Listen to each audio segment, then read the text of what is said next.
So, Darren, we are here, 30 Parks, 30 Days, and we are talking Cleveland Guardians baseball 2025, previewing their season. How are you doing? First, it is almost about a quarter of the way or a third of the way through spring training, maybe a little bit closer to halfway through. How are you feeling so far? I feel wonderful and very excited. Do you know, in what, a week, a little less, we travel to Japan. Well, not you and I. We'll be watching virtually, of course, for the official opening of the 2025 baseball season. Very excited. Very excited, and I'm sure Christopher Bennett's already there, Yep. just enjoying the food. I mean, he's probably, just in line, tailgating as we speak. But speaking of Christopher Bennett and team, Darren, if you wouldn't mind sharing a little bit about our sponsor over at Nashville Tax Solutions. Attention Palm Bay and Fort Pierce. Are you struggling with tax issues? Whether you're behind on your filings, dealing with a lien, or just need expert guidance, Nashville Tax Solutions here to help.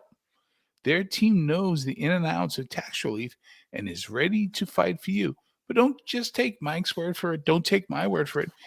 Listen to what some people who wrote in to tell us about their wonderful experience with Nashville Tax Solutions. Chris Bennett and his team saved me from a financial nightmare. They're knowledgeable, they're clear, and they're compassionate. So don't let tax troubles keep you up at night. Call 855-627-4829. Visit NashvilleTaxSolutions.com or email info@NashvilleTaxSolutions.com today. Nashville Tax Solutions, because tax problems deserve a real solution. Yes, thank you. And Christopher Bennett and team, thank you so much for all that you do, supporting this channel, supporting this podcast, and this series especially. So let's dive into Cleveland Guardians baseball 2025. So I can confidently say, Darren, that this not only is this probably the best team that no one's ever heard of in 2024, but I'm still looking over their roster here, and I'm perplexed. And I use the word perplexed, but how, I saw how good they can do, but it still doesn't jump off the page like this is a team making the American League Championship game, but somehow they showed up, they balled, they played really well. And so no reason to not think they could be in the thick of things again. But does this team, did they surprise you last season, or were you pretty confident this was a team that could compete? Well, I think it's 6-1, half a dozen of the others. I mean, Tigers were awful. Twins, I expected a lot more out of. And the White Sox were the White Sox. So right there, you got a whole bunch of wins. Now, the playoffs is a different animal, and they did really, really well. But they were not injured. And I think some teams just overestimated their ability just to blow through this team. This team came to play. So, do I think the Royals will give them a run? Yeah, I do. Are they a really good team? Yeah, they are. They're a very good team. And I think they strengthen themselves.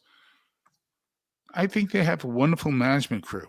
Again, if you look at some, I don't want to, get ahead of our skis here, but you look at some of these notable acquisitions. They're all signed 1 year. You perform and we'll re-sign you. If not, get out of here. So they have a bunch of people playing for pay.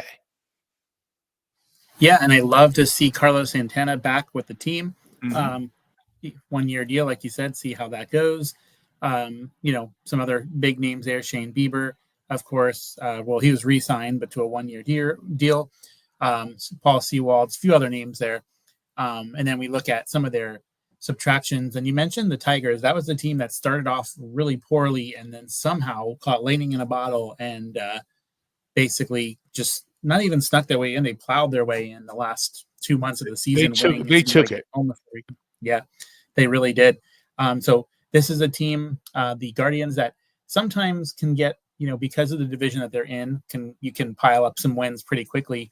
But unlike that in 2024, this is a division where 4 teams were competitive. A couple teams kind of tapered off towards the end. But for the most part, this is a 4-team division that we're all into it. And so Cleveland's going to have to continue to push forward. And when you look at some of their subtractions, of course, they lost Alex Cobb, Andres Jimenez, Josh Naylor, big first baseman, went to the Diamondbacks, Miles Straw.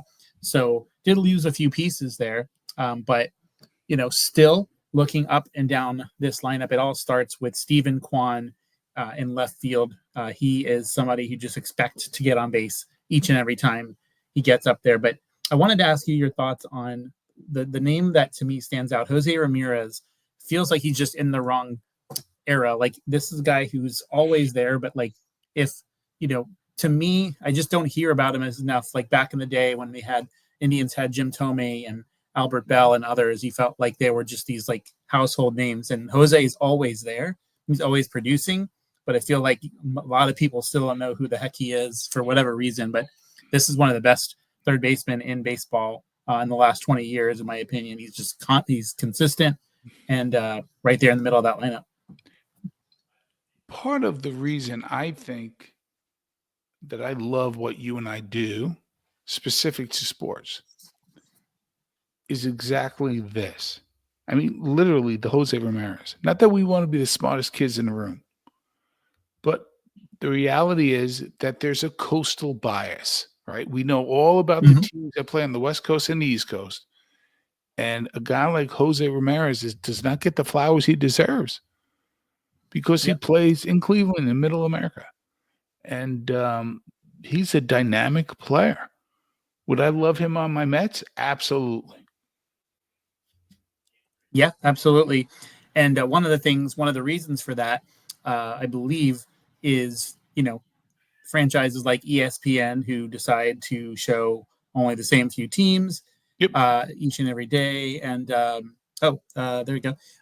But so one of the things I'm happy about with this ESPN situation is maybe we're going to get some additional exposure to some of these other teams.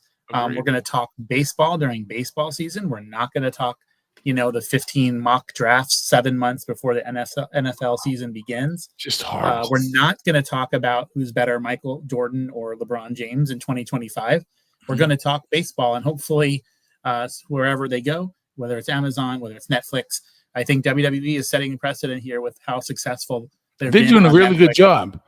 Yeah, and so I wouldn't be too surprised if MLB,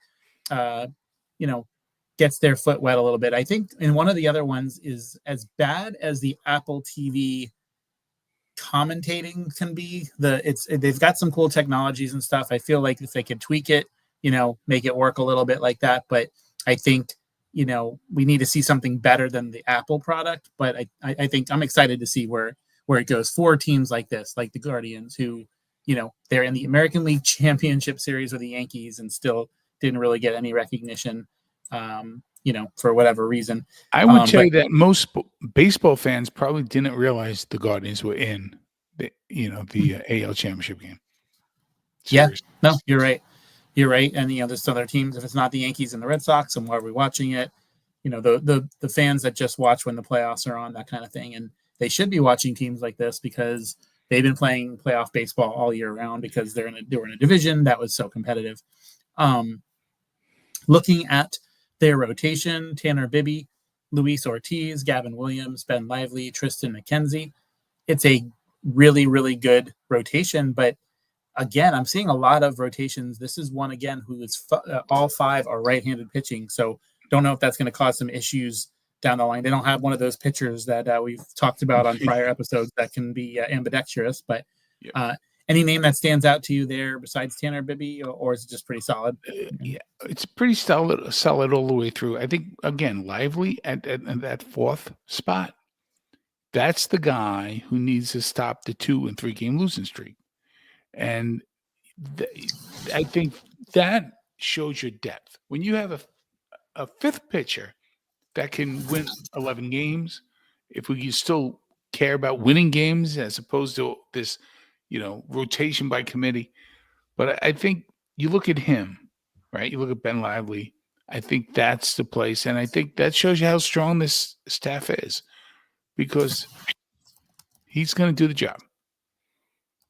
Yeah, he is going to do the job. And so speaking of doing the job, I'll ask you this final question as we close down here, this preview of their 2025 season. I'll let you go first. Mm-hmm. At the end of the day, do the Cleveland Guardians have or get one of those 7 coveted AL playoff spots, or are they on the outside looking in?